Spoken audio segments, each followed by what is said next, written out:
So காம்போசிஷன்னா என்ன அப்படிங்கிற ஒரு மீனிங் தான் சொல்கிறாங்க.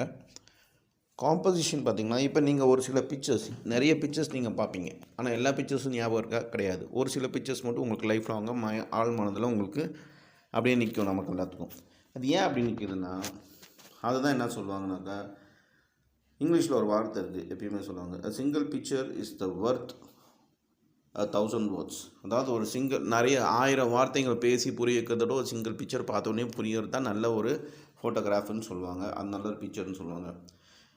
ஸோ இது பார்த்திங்கனாக்கா, நமக்கு பார்த்தோன்னே அந்த என்ன சொல்ல வராங்க, அந்த ஃபோட்டோகிராஃபர் என்ன சொல்ல வராங்க அப்படிங்கிற விஷயம் வார்த்தை எல்லாமே நமக்கு புரிய வைப்பாங்க. இது நமக்கு ஒரு சில ஃபோட்டோகிராஃப் பார்த்தா தெரியும், அது மனசில் நிற்கும். அதை தான் இங்கே சொல்ல வராங்க.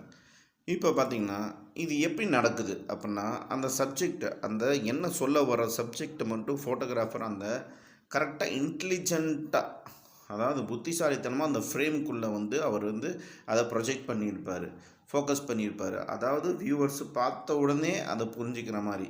இதுக்கு பேர் தான் என்ன சொல்லுவாங்கனாக்கா, அந்த சப்ஜெக்டை கரெக்டான சப்ஜெக்ட் இல்லாட்டி சப்ஜெக்ட்ஸ், நிறைய சப்ஜெக்ட்ஸ் கூட இருக்கலாம். அதாவது அந்த விஷயத்தை என்ன சொல்ல வர விஷயத்தை கரெக்டாக ஃபோக்கஸ் பண்ணுறது, ஃப்ரேம்குள்ளே கொண்டு வர்றது விஷயத்தை பேர் தான் பார்த்திங்கனாக்கா காம்போசிஷன் அப்படின்னு சொல்கிறாங்க. Composition has a special meaning when it has to convey news to the public. As in the case of photojournalism, it is the placement of the subject being photographed that leaves an impact on the viewer. Let us consider the situation where you have to show the photograph of a poor man. You can take a simple photo of a beggar on the street and convey your message. But if the same photograph is taken in such a manner that the beggar is close to the camera, but at the distance is also a rich man sitting in the big car, the picture will have a greater impact because its composition shows the contrast in the two people in the same picture and highlight the condition of the beggar against the rich man. One can think of many such instances.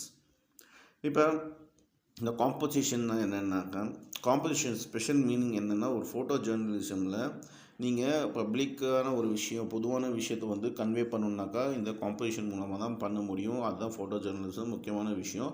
அதுதான் வியூவர்ஸோட மனசில் பார்த்திங்கனாக்கா ஒரு நல்ல impact கொடுக்கும் அப்படின்னு சொல்கிறாங்க. அப்போ தான் நீங்கள் சொல்ல வந்த விஷயம் பவர்ஃபுல்லாக போய் ரீச் ஆகும் அந்த வியூவர்ஸ்க்கு அப்படின்னு சொல்கிறாங்க.